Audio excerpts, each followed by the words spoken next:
Hi friends, అందరికీ నమస్కారం. ఈ రోజు నుంచి మన ఛానల్లో ఇంకొక కొత్త విషయం కూడా జరగబోతుందండి. ఏమిటంటే మనము ఈ రోజు నుంచి ప్రతి వారంలో ఒక రోజు మహాపురుషుల జీవిత చరిత్రలో గురించి చెప్పుకుందాం. సో ఈరోజు నేను గాంధీ తాతతోటి మొదలు పెడుతున్నానండి. గాంధీ తాత. ప్రతి ఇంట్లో ఒక తాతయ్య ఉండవచ్చు, కానీ ఒక దేశంలోని వారందరికీ కలిపి ఒకే ఒక తాతయ్య ఉండడం చాలా కష్టం. అలా తాతయ్యలు 1000 ఏళ్లకో ఒకసారి దొరుకుతుంటారు. ఇవాళ మన భారతీయులందరికీ ఒక తాతయ్య ఉన్నాడు. ఆయన ఎవరో మీకు తెలుసు కదా. ఆయనే మన గాంధీ తాత. మనం చెప్పుకోవాలంటే ఆయన కథలు చాలా ఉన్నాయి. మన తాతయ్య తండ్రి గారు కరమ్చంద్ గాంధీ, తల్లిగారు పుత్తలీబాయి. ఆయన 1889 అక్టోబర్ 2వ తేదీన పోరుబందర్ అనే గ్రామంలో పుట్టారు.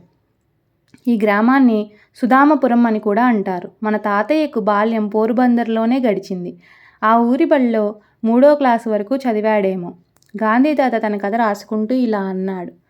ఆ రోజుల్లో చదువు మాట ఎలా ఉన్నా మాస్టర్ని తిట్టడం మాత్రం నేర్చుకున్నాను. నేను వట్టి ముద్దబ్బాయిని. ఒక అక్షరం ముక్క నాకు అంటేది కాదు. ఇప్పుడు చెప్పింది ఇంకా కాసేపటికి మర్చిపోయేవాడిని.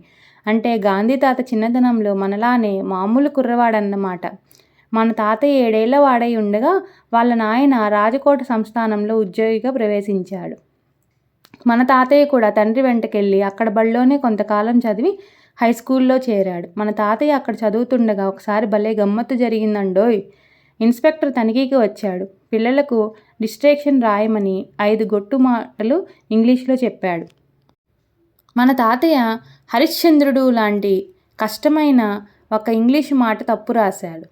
మాస్టర్ అది పిలిచి పక్క పిల్లవాడి పలకలో చూచి తప్పు దిద్దుకోమని తాతయ్యకి సైగ చేశాడు. నువ్వు నేను అయితే అలాంటి మాస్టారు దొరికినందుకు ఎంతో సంతోషించేవాళ్ళం కదా. కానీ మన తాతయ్యకు మొదటి నుంచి అబద్ధం ఆడకూడదని, దొంగతనం చేయకూడదని ఒక పిచ్చి ఉండేది. అందుచేత పక్కవాడి పలక చూచి తప్పు దిద్దుకోలేదు. మాస్టారుకు భలే కోపం వచ్చింది. ఇన్స్పెక్టర్ పోయిన తర్వాత గాంధీ తాతని పిలిచి, నీకు బుద్ధి లేదా? నేను పక్క కుర్రవాడి పలక చూసి నిన్ను దిద్దుకోమనాలా? ఎందుకు దిద్దుకోలేదు అని అడిగాడు.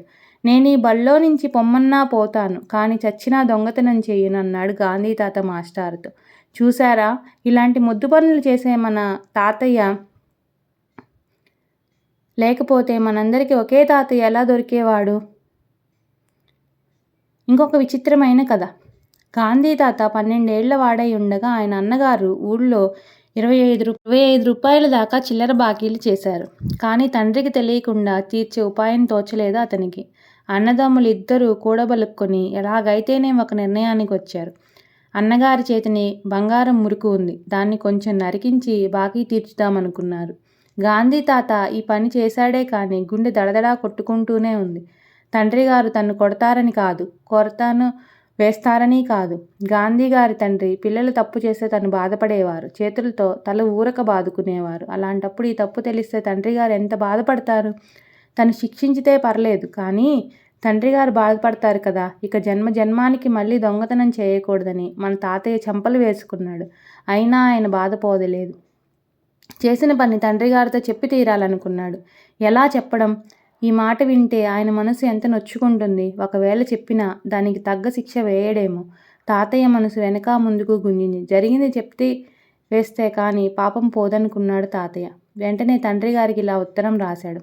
నాన్నగారికి ఇంతటి బుద్ధి తక్కువ పని చేసినందుకు విచారపడుతున్నాను. అన్నగారి బాకీ తీర్చడానికని మురుగు బంగారం కొంత నరికించి అమ్మివేశాను. ఇంతకన్నా పెద్ద తప్పు మరేముంది? దీనికి తగ్గ శిక్ష మీరు నాకు తప్పకుండా వేయాలి. ఈ ఉత్తరం చూచిన తర్వాత మీరు ఏమాత్రం విచారపడవద్దు. ఈ ఉత్తరం మన తాతయ్య తనే పట్టుకెళ్ళి తండ్రి గారికి ఇచ్చాడు. ఆయన అప్పుడు జబ్బుపడి మంచంలో ఉన్నారు. ఉత్తరం అందుకొని ఆయన లోపల చదువుకోసాగారు.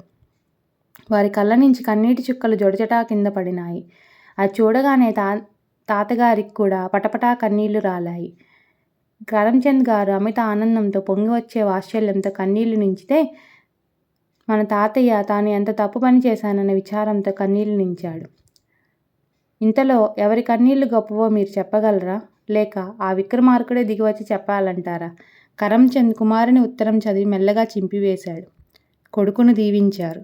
గాంధీ తాతయ్య మనసు కుదుట పడింది. ఇలాంటి సత్యసంధత వల్లనే గాంధీజీ మనందరికీ తాతయ్య అయ్యారు. ప్రపంచానికి మహాత్ముడు అయ్యారు.